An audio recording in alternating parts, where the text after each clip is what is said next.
வணக்கம்.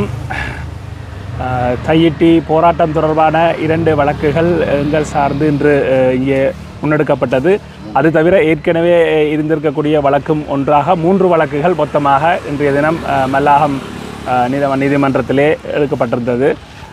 அந்த விதத்திலே இன்றைய தினம் இந்த 3 வழக்குகளுக்கும் தவணைகள் இடப்பட்டிருக்கின்றன. அந்த விதத்திலே இந்த வழக்குகளை பற்றி எந்தவித ஒரு விசாரணைகளையும் முன்னெடுக்காமல் தொடர்ந்து தவணைகளை போட்டு எங்களை இப்படியான வழக்குகளுக்கு அடிக்கடி வர வைத்து ஒரு விதமான மன உளைச்சலை ஏற்படுத்துகின்ற செயற்பாடாகத்தான் நாங்கள் இந்த செயற்பாட்டை பார்க்கின்றோம். மக்களுக்காக நீதிக்காக குரல் கொடுக்கின்றவர்கள் என்ற வகையிலே இந்த தையிட்டி சட்டவிரோத கட்டுமானத்தை அகற்ற வேண்டுமென்றும் மக்களுக்கான காணிகள் மக்களுக்கே வழங்கப்பட வேண்டுமென்றும் முன்னெடுக்கப்படுகின்ற இந்த நீதிக்கான கோரிக்கைக்கு ஸ்ரீலங்கா போலீசார் பலாலி போலீசார் வழக்குகளை அபாண்டமாக இங்கே போட்டு எங்களை அலக்களிக்கின்ற செயற்பாடுகள் தொடர்ந்து கொண்டிருக்கின்றன. இவற்றை நாங்கள் வன்மையாக கண்டிக்கின்றோம். எவ்வளவு வழக்குகள் போட்டாலும் எவ்வளவு கைதுகள் நடந்தாலும் எமது இனத்தினுடைய விடுதலைக்கான எங்களுடைய போராட்டம் தொடரும் என்பதை தெரிவித்துக் கொள்கின்றோம். நன்றி. இன்றைய தினம் மல்லாகம் நீதிமன்றத்திலே தையிட்டியிலே போராட்டம் நடத்தியமை தொடர்பாக பலாலி போலீசாரினால் தாக்கல் செய்யப்பட்ட வழக்குகள் விசாரணைக்காக அழைக்கப்பட்டிருந்தது. 3 வழக்குகள் இன்று அழைக்கப்பட்டிருந்தது. அந்த 3 வழக்குகளில் ஒன்று ஏப்ரல் மாதம் 2ஆம் தேதிக்கு திகதியிடப்பட்டிருக்கின்றது. ஏனைய 2 வழக்குகளும் ஜூலை மாதம் 2ஆம் தேதிக்கு தவணையிடப்பட்டிருக்கின்றது. இந்த தையிட்டியிலே தனியாருடைய காணிகளை சட்டவிரோதமாக ஸ்ரீலங்கா ஆயுதப்படைகள் ஆக்கிரமித்து அங்கே ஒரு சட்டவிரோதமான ஒரு விகாரை ஒன்றை ஸ்ரீலங்கா இராணுவத்தினர் அமைத்து அங்கே ஒரு பிக்குவை சட்டவிரோதமாக தங்க வைத்து அதிலே அவர்கள் ஆதிக்கம் செலுத்தி கொண்டிருக்கின்றார்கள். இந்த நிலையிலே அந்த காணிகள் தனியாருக்கு சொந்தமான உறுதி காணிகள். இந்த காணிகள் விடுவிக்கப்பட்டு அந்த மக்களிடம் ஒப்படைக்கப்பட வேண்டும் என்பது காணி உரிமையாளர்களுடையதும் அந்த மக்களுக்கு ஆதரவாக செயல்படுகின்ற சிவில் அமைப்புகள் மதத் தலைவர்கள் மற்றும் அரசியல் கட்சிகளுடைய நிலைப்பாடாக இருக்கின்றது. அவ்வாறு ஒரு கோரிக்கையை முன்வைத்து ஜனநாயக ரீதியாக போராடுகின்ற பொழுது அந்த சட்டவிரோதமான விகாரையில் தங்கி இருக்கக்கூடிய அந்த பிக்குவுக்கு முற்று முழுதாக அந்த சட்டவிரோதமான செயற்பாடுகளுக்கு துணை போவதாக அனுரகுமார திசாநாயக்கவினுடைய அரசாங்கமும் அவருக்கு கீழ் இருக்கக்கூடிய காவல்துறையும் செயல்பட்டு கொண்டிருக்கின்றார்கள்.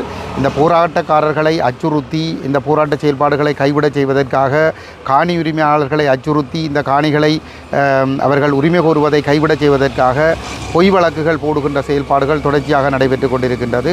அந்த வகையிலே தான் இந்த பலாலி போலீசாரினால் ஏற்கனவே நயனஜித் என்கின்ற ஒரு மிக மோசமான ஒரு இனவாதி அங்கே பொறுப்பதிகாரியாக இருந்து பொய் வழக்குகளை போட்டு பல்வேறுபட்ட அலைச்சல்களையும் நெருக்கடிகளையும் கொடுத்து கொண்டிருந்தார். அவர் இப்பொழுது இடமாற்றம் பெற்று சென்றிருக்கிற நிலையிலே இப்பொழுது புதிதாக ஒரு பொறுப்பதிகாரி வந்திருந்து அவரும் தங்களுடைய பதவிகளை தக்க வைத்துக் கொள்வதற்காக இனக்குரோதங்களை ஏற்படுத்துகின்ற விதமாக ஒரு நியாயமான போராட்டத்திற்கு பொய் குற்றச்சாட்டுகளை சுமத்தி வழக்குகளை போட்டு போராட்டக்காரர்கள் மீது நெருக்கடிகளை ஏற்படுத்தி இந்த போராட்டத்தை கைவிட செய்கின்ற நோக்கத்தோடு ஒரு வழக்குகளை பதிவு செய்திருக்கிறார்கள். அந்த வழக்குகளுக்காகத்தான் நாங்கள் இப்பொழுது நீதிமன்ற படியேறி இறங்க வேண்டியதாக இருக்கிறது. இங்கே மத குருக்களாக இருக்கலாம் அல்லது ஏனைய சிவில் சமூக தலைவர்களாக இருக்கலாம், அரசியல் பிரமுகர்களாக இருக்கலாம், எந்த தவறும் செய்யாமல் ஒரு நியாயமாக தட்டி கேட்கின்ற பொழுது வந்து பொய் வழக்குகள் போட்டு கைது செய்யப்படுகின்றோம். ஆனால் அங்கே அந்த சட்டவிரோத விகாரைக்குள் ஒரு விகாராதிபதி தங்கியிருக்கின்றார். ஒரு சட்டவிரோத செயல்பாட்டில் இருக்கிறவருக்கு யாழ்ப்பாணத்தில் இருக்கக்கூடிய பல போலீஸ் நிலையங்களைச் சேர்ந்த போலீஸ் அதிகாரிகள் போலீஸார் வந்து நூற்றுக்கணக்கான போலீஸார் தொடர்ச்சியான பாதுகாப்பை வழங்கி கொண்டிருக்கின்றார்கள். இது இவர்களுடைய இந்த மனநிலையும் இந்த போக்கும் தான் இன்றும் இந்த இனப்பிரச்சினை தீராமல் இருப்பதற்கு காரணம். அனுரகுமார திசாநாயக்கா பதவிக்கு வருகின்ற பொழுது அவரும் அவருடைய எடுபிடிகளும் சொன்னார்கள் வந்து நாங்கள் இனவாதத்துக்கு இடமளிக்க மாட்டோம், மதவாதத்துக்கு இடமளிக்க மாட்டோம், மக்களுடைய காணிகள் மக்களிடையே ஒப்படைப்போம் என்று சொல்லியிருந்தார்கள். ஆனால் அதே ராஜபக்ச, கோட்டாபய ராஜபக்ச, ரணில் விக்ரமசிங்க போன்றவர்கள் கடந்த காலத்தில் செய்த அதே இனவாத செயல்பாட்டை தான் அனுரகுமார திசாநாயக்காவும் தொடர்ந்து முன்னெடுத்து கொண்டு செல்கிறார். எந்த நெருக்கடிகள் வந்தாலும் இந்த காணிகளை விடுவிப்பதற்கும் எங்களுடைய மக்களுடைய காணிகள் அந்த மக்களிடம் சேர்வதற்கும் சேர்ப்பிப்பதற்குமான இந்த போராட்டங்கள் தொடர்ந்து நடைபெறும். இது ஒரு இனத்தினுடைய இருப்புக்கான ஒரு போராட்டம். தமிழர் தேசத்திலே தமிழர்கள் பாதுகாப்பாக கௌரவமாக அனைத்து உரிமைகளோடும் வாழ வேண்டுமாக இருந்தால் இந்த ஆக்கிரமிப்புகள் நிறுத்தப்பட வேண்டும். இந்த ஸ்ரீலங்கா போலீசார் தமிழ் தேசத்துக்கு எதிரானவர்கள், தமிழர்களுக்கு எதிரானவர்கள் என்பதுதான் அவர்களுடைய இந்த செயற்பாடுகள் ஊடாக வெளிப்பட்டு நிற்கின்றது. எங்களுடைய உரிமைகள் உறுதிப்படுத்தப்படும் வரை எங்களுடைய இந்த போராட்டம் தொடரும்.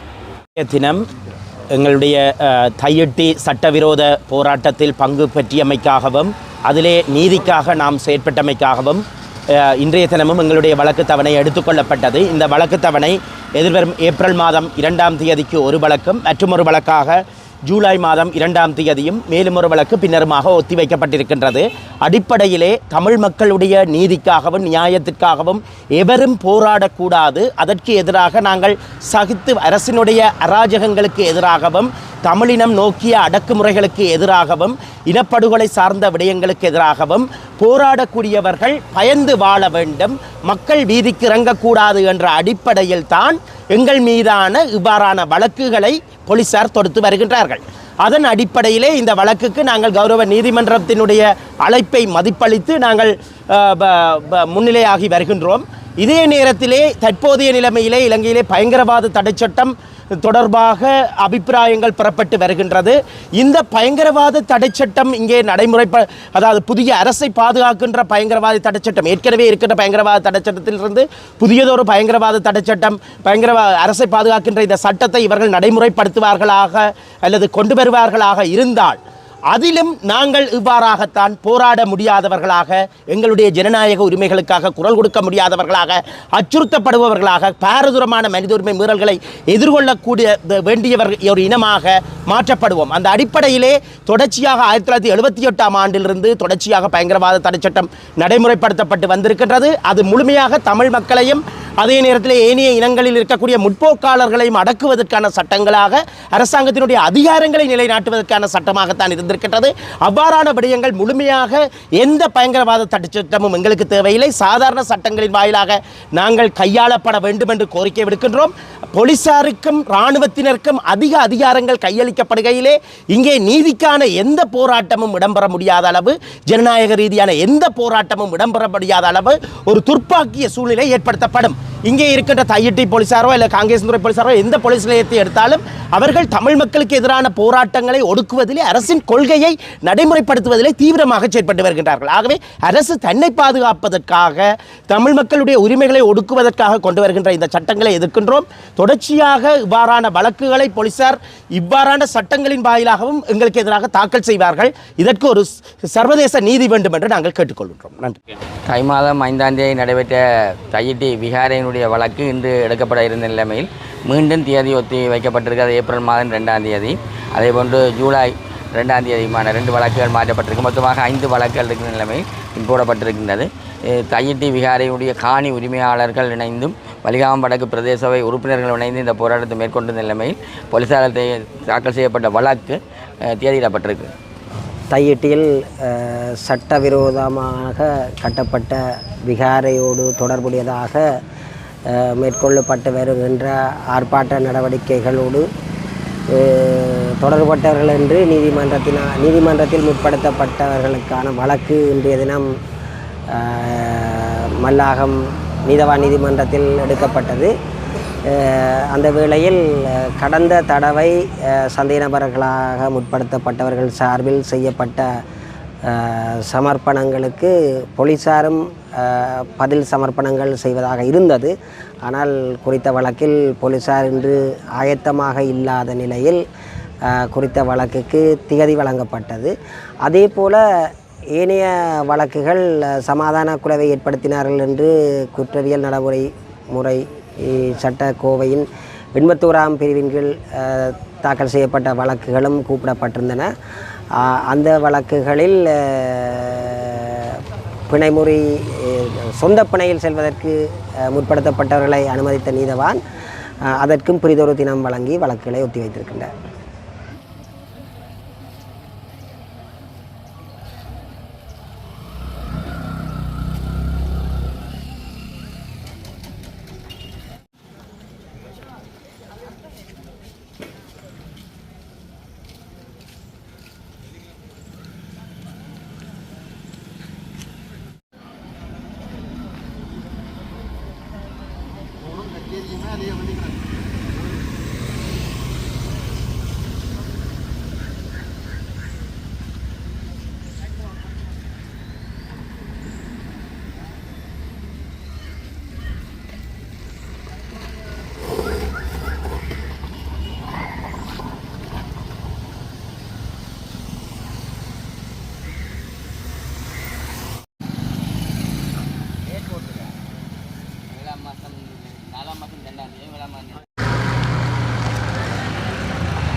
தையிட்டி திஸ்ஸவிகாரிக்கு எதிராக முன்னெடுக்கப்பட்ட போராட்டங்கள் தொடர்பான 3 வழக்குகள் இன்றைய தினம் மல்லாகம் நீதவான் நீதிமன்றத்தில் எடுத்துக்கொள்ளப்பட்டது.